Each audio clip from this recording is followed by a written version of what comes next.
কাল থেকে শুরু হচ্ছে সনাতন ধর্মাবলম্বীদের সবচেয়ে বড় ধর্মীয় উৎসব দুর্গাপূজা। ষষ্ঠী পূজার মধ্য দিয়ে 5 দিন ব্যাপী পূজার আনুষ্ঠানিকতা শুরু হবে।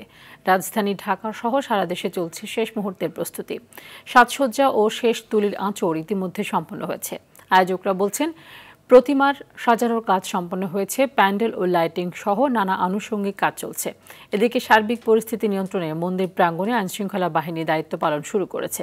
সীমান্তবর্তী এলাকা সহ সারা দেশে 2857টি পূজা মণ্ডপে নিরাপত্তায় 430 প্লাটুন বিজিবি মোতায়েন করা হয়েছে। র্যাব জানিয়েছে, সারা দেশে 33,355টি পূজা মণ্ডপে নিরাপত্তার কাজ করছে সংস্থাটি।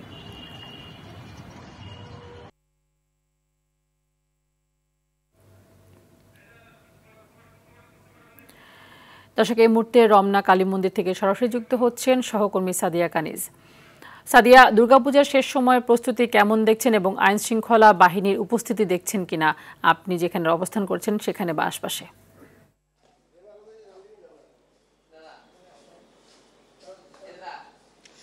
তানি, আগামীকাল ষষ্ঠী এবং দেবী দুর্গাকে বরণ করে নিতে প্রস্তুত পুরো দেশ। আমরা তেমনটিই দেখছি মণ্ডপগুলোতে সাজ একেবারে আয়োজন চলছে এবং একেবারে শেষ মুহূর্তের প্রস্তুতি এই মুহূর্তে চলছে।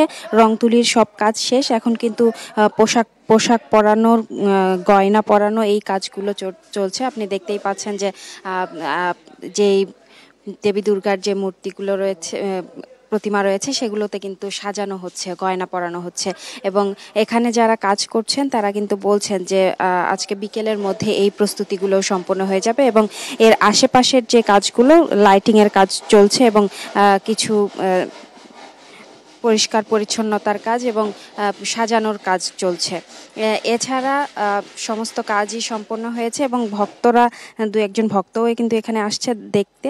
তারা বলছেন যে তারা যেন সুন্দর করে সবাই মিলে সুন্দর করে এই দুর্গাপূজা উদযাপন করতে পারে এবং এই 5টি দিন যেন সুন্দর করে কাটে, কোনো ধরনের অনাকাঙ্ক্ষিত ঘটনার সম্মুখীন যেন হতে না হয়, সেই দিককে কেন্দ্র করেই কিন্তু আইন শৃঙ্খলা বাহিনীর সদস্যরাও প্রস্তুত রয়েছেন। আমরা একটু আগেই দেখেছি যে সেনাবাহিনীর একটি টহল দল এখানে এসে প্রস্তুতির বিষয়ে দেখে গেছেন এবং তারা জেনে গেছেন যে কি অবস্থা চলছে এবং এখানে আরও কিন্তু যারা অন্যান্য আইন শৃঙ্খলা বাহিনীর সদস্যরাও এসে তারা প্রস্তুতির কাজ সম্পন্ন কতটুকু হলো সেটুকু দেখে যাচ্ছেন এবং যারা কাজ করছেন তারা কিন্তু প্রাণপণে কাজ করছেন যে বিকেলের মধ্যেই যেন সমস্ত কিছু শেষ করতে পারেন এবং সুন্দর করে সবাই পূজা উদযাপন করতে পারেন, এমনটি প্রত্যাশার কথা জানাচ্ছেন সবাই। এবং এবার কিন্তু দেবী আসছেন গজে চড়ে, হাতিতে করে, সেটি কিন্তু শুভ লক্ষণ হিসেবে দেখা হচ্ছে এবং যাবেন আসলে দোলাই করে।